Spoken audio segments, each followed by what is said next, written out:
रात का समय था। अमावस्या की घोर अंधेरी रात, जब चारों दिशाओं में केवल हवा की सनसनाहट और जंगली उल्लुओं की आवाज गूंज रही थी। राजा विक्रमादित्य अपने संकल्प के अनुसार शव को पीपल के पेड़ से उतारकर अपने कंधे पर लादे चल पड़े। शव में वास करने वाला बेताल हंसा और बोला, राजन, तुम फिर आए हो। पर आज की कहानी सुनने का साहस तुम्हें महंगा पड़ सकता है। यह कहानी न केवल बुद्धि बल्कि आत्मा की परीक्षा लेगी। विक्रम गंभीर स्वर में बोले, बेताल, जब तक मेरा वचन अधूरा है मैं पीछे नहीं हटूंगा। कहो, क्या रहस्य है आज की कथा में? बेताल ने हवा में झूलती आवाज में कहना शुरू किया। कहानी 7 परछाइयों का श्राप। कभी प्राचीन काल में उज्जैनी के उत्तर में स्थित था सिंहवन नाम का नगर। वहां का राजा था वीरेंद्र सेन, न्यायप्रिय परंतु अहंकारी। उसकी रानी सुरंगी रूपवती, विदुषी और अत्यंत धर्मपरायणा थी। राजा के दरबार में एक अनोखा व्यक्ति आया, ऋषि अर्णव, जिसके चेहरे से प्रकाश झलकता था। उसने कहा, महाराज, आपको ईश्वर ने 7 परछाइयां दी हैं। ये 7 आपकी आत्मा के 7 अंश हैं। जब तक वे एक हैं, आप अजेय हैं। पर यदि कोई उन्हें अलग कर दे, आपका राज्य और जीवन दोनों मिट जाएंगे। राजा हंस पड़ा। ऋषि, परछाइयों से कोई राजा नहीं हारता। ऋषि ने कहा, अहंकार मनुष्य की 8वीं परछाई है जो शेष 7 को निगल जाती है। और यह कहकर वह अदृश्य हो गया। 7 परछाइयों का रहस्य। दिन बीतते गए। एक दिन दरबार में एक अजनबी विदूषक आया जिसका नाम था कालकेतु। उसकी आंखें लाल थीं और मुस्कान रहस्यमयी। वह नाट्यकला दिखाने लगा, पर जब भी वह नाचता, राजा की परछाई दीवार पर दोगुनी दिखाई देने लगती। धीरे धीरे महल की दीवारों पर 7 परछाइयां बन गईं। हर परछाई राजा जैसी ही दिखती, पर हर एक में अलग स्वभाव था। क्रोध, लोभ, मोह, अहंकार, भय, ईर्ष्या, करुणा। रात के तीसरे प्रहर में जब चांद बादलों के पीछे छिप गया, सभी परछाइयां जीवित होकर बाहर निकल आईं। वे राजा की आत्मा के 7 टुकड़े बन चुकी थीं। रानी सुरंगी का शाप। रानी सुरंगी ने जब यह देखा तो वह डर गई। उसने महल के नीचे स्थित कालकूप में ध्यान लगाया और देवी काली से प्रार्थना की। देवी ने वरदान दिया, सुरंगी, केवल सच्चा प्रेम और बलिदान ही इन 7 परछाइयों को एक कर सकता है। पर याद रखना, यदि किसी ने छल से उन्हें बांधा तो वह स्वयं परछाई बन जाएगा। इसी बीच कालकेतु ने राजा के कान में विष भरा। रानी तुम्हारे विरुद्ध षड्यंत्र रच रही है। उसकी छाया तुम्हारे जीवन का अंत करेगी। अहंकार ने राजा को अंधा कर दिया। उसने रानी को दोषी ठहराकर महल से निर्वासित कर दिया। आत्मा का विभाजन।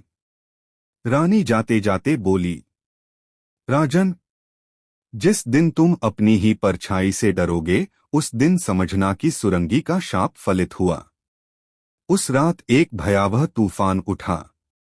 महल के हर दर्पण में राजा की 7 परछाइयां झलकने लगीं। वे अब बोलने लगी थीं।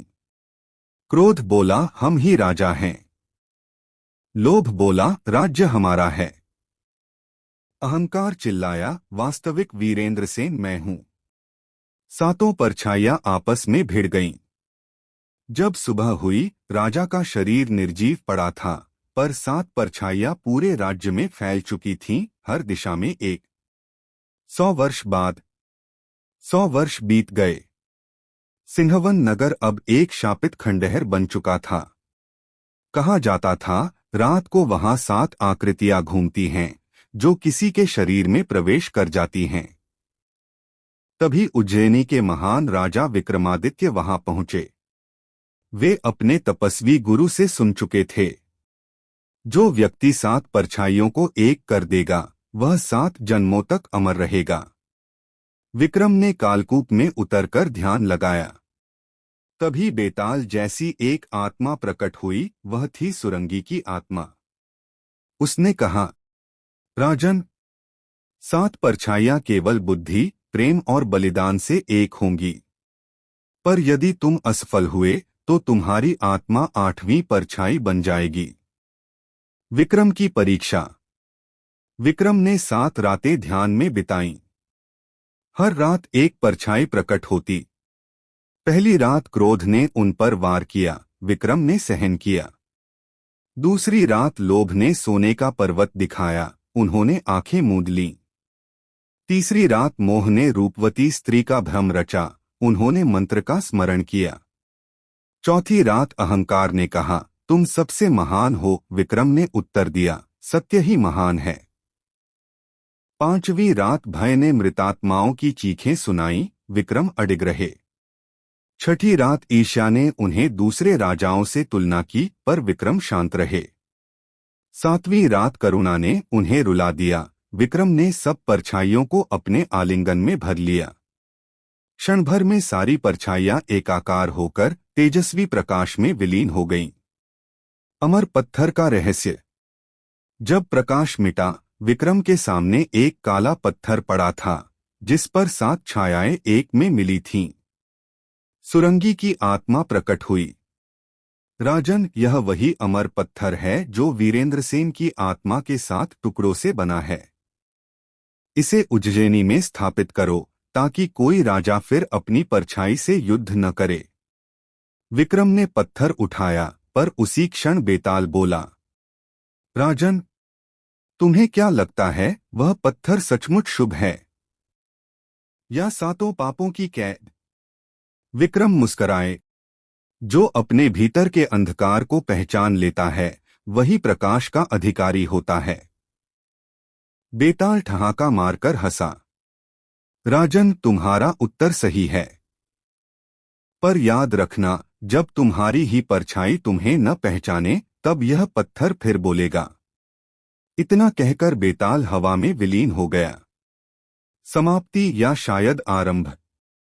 उस दिन से उज्जैनी के मंदिर में एक रहस्यमयी पत्थर रखा गया, जिसे लोग अमर पत्थर कहते हैं।